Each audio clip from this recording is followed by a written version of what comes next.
পাট্টা বিলি ঘিরে বেনিয়ম।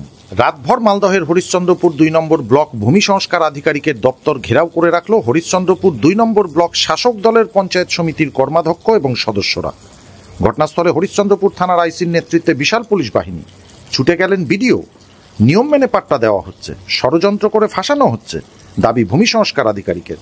ঘটনায় চাঞ্চল্য ছড়িয়েছে হরিশ্চন্দ্রপুরে। গোটা ঘটনায় শাসক দল ও ভূমি সংস্কার দপ্তরকে আক্রমণ বিজেপি নেতৃত্বের।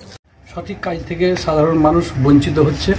এখানে টাকার বিনিময়ে পাট্টা থেকে শুরু করে আপনার রেকর্ড থেকে শুরু করে বিভিন্ন যে কার্যকলাপ চলছে সম্পূর্ণ দালালের মাধ্যমে সব কিছু চলছে। আমরা যে কর্মদক্ষ হিসাবে বা পঞ্চায়েত সমিতির সদস্য হিসাবে এখানে আসি, সেই সম্মানটুকু কিন্তু আমরা পাই না।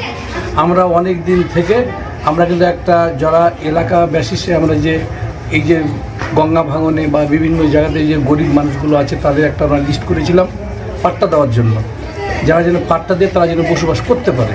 সেই পাট্টা থেকে সেই যারা উপযুক্ত লোক তারাকে বাদ দিয়ে অন্য অন্য লোক টাকার বিনিময়ে পাট্টাটা করিয়ে দিয়েছে। সেটাই বিশেষ করে আমরা আজকে জানতে পারার পর আমরা কিন্তু আজকে এই ধর্নায় বসেছি।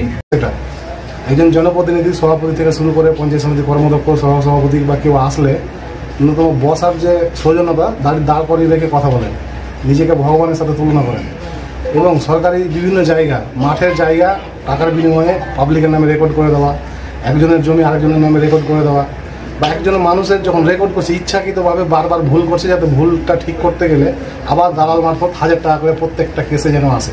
আমরা বারবার বিএলআর সাহেবকে মাসের পর মাস সময় দিয়েছি, আলটিমেটাম দিয়েছি, কিন্তু তিনি প্রত্যেকটা জায়গায় অর্থের বিনিময় ছাড়া কোনো কাজ করেন না। সবার অ্যাপ্রুভাল আছে, নিয়ে নিয়ম মেনেই পাট্টা দেওয়া হয়েছে।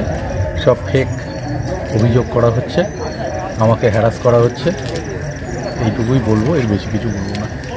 আর বলছে স্যার একটি হাই স্কুল মাঠ দৌলতনগরে নাকি পাট্টার মধ্যে চলে এসেছে, তো এই ব্যাপারটাই দেখাক, যদি দেখাতে পারে। এর মানে হচ্ছে যে শাসক দলের নেতাদের মধ্যে নিজেদের মধ্যে একটা ভাগ বাটোয়ারার এই হিসাব লেনদেনের জন্য ওরা করছেন, মানে পাইনি একটা অংশ। আজকে বোঝা যাচ্ছে যে পশ্চিমবাংলার যে আজকে এই তৃণমূল সরকার যেভাবে চলছে, যেখানে সেভাবে এরকমই শাসক দলের নেতাদেরকে যে একটা বেলার অফিসে ধর্ণা দিয়ে বসে থাকতে হচ্ছে। এটাই সাধারণ মানুষ বুঝতে পারছে যে এরা টাকা বা বিনিময়ে বা ভাগ বাটোয়ারার জন্য, নিজেদের মধ্যে লেনদেনের জন্য এই গণ্ডগোলটা হচ্ছে। ব্যুরো রিপোর্ট, সংবাদ বাংলা টিভি।